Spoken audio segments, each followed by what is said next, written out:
Hi everyone. This week we focus on technology and human resource management. Your readings include Chapter 11 in Battaglio and an article on social media and public agencies.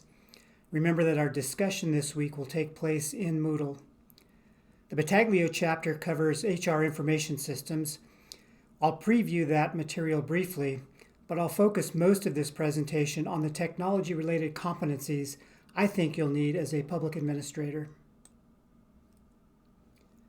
Battaglio does a nice job of describing areas of organizational operations impacted by HR information systems. Operational support entails transaction processing for tasks like recruitment, time entry, and payroll. Managerial and executive support areas covered in the text mostly focus on the use of HR data for reporting, accountability, and both short-term and long-term planning. Boundary spanning capabilities include things like data analysis to support decision-making, collaboration technologies, and employee learning and development tools. You might find these functions spread across multiple units in an organization. At Human Resource Services manages the operational side of the HR information system. Information Technology manages the technical aspects of UM's Enterprise Resource Planning Tool, or ERP. Another unit called the Data Office provides data reporting and analysis tools. And a recently created unit called the Office for Organizational Learning and Development focuses on professional development. That new unit uses LinkedIn Learning and also is assessing tools to improve performance evaluation.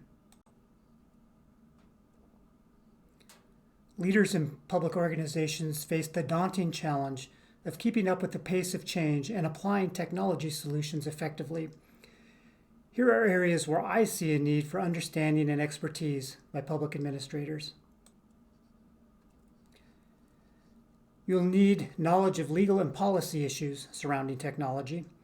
You'll be challenged to protect the security of data and the privacy of individuals. You'll be challenged to ensure that the technology used in communication and decision-making doesn't bypass open meeting laws in place to provide transparency and public participation in decision-making processes.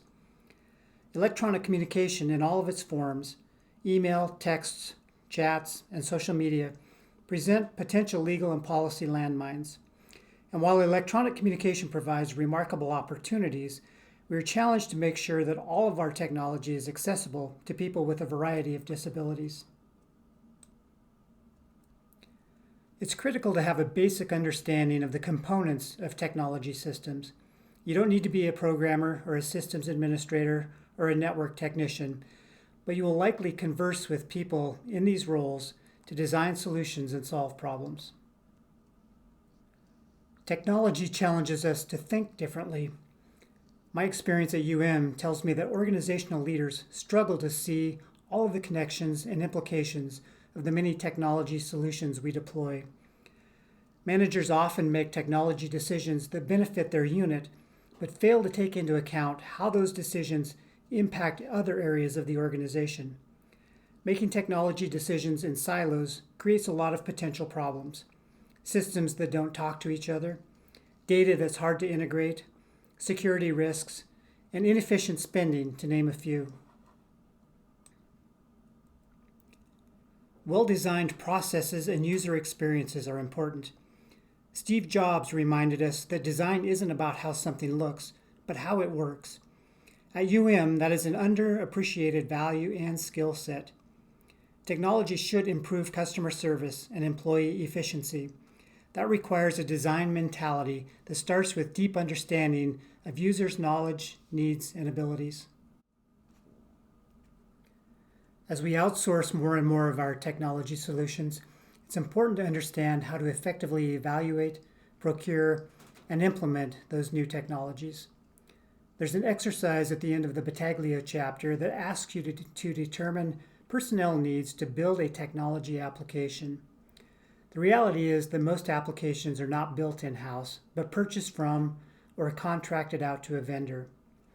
If you're involved in those decisions, it's critical to understand how to assess products.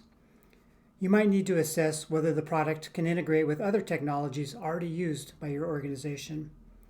Does the application meet security and accessibility requirements? Will it work with your organization's system of user authentication? Those are just a few considerations that go into technology decisions. Finally, I think it's important to consider the impact technology has on your organization's structure, culture, communication, and employee morale and engagement. A few years ago, I helped assess UM's internal communication challenges. As we talked to people across campus, I was struck by how often we heard the complaint that information wasn't flowing up and down the org chart. The official channels of communication, as they were referred to, were broken. Some employees confessed to developing a network of back-channel contacts to get the information and services they needed. These enterprising employees said they felt like they were breaking the rules by operating in a network rather than a hierarchy. The reality is that technology challenges traditional forms of control and power in our organizations. The Cluetrain Manifesto, referenced here, was published about 20 years ago. It predicted the end of business as usual in our organizations due to our employees' and our customers' power to network. It's worth a read. Don't forget to join this week's discussion in Moodle, and have a great week, everyone. Thanks.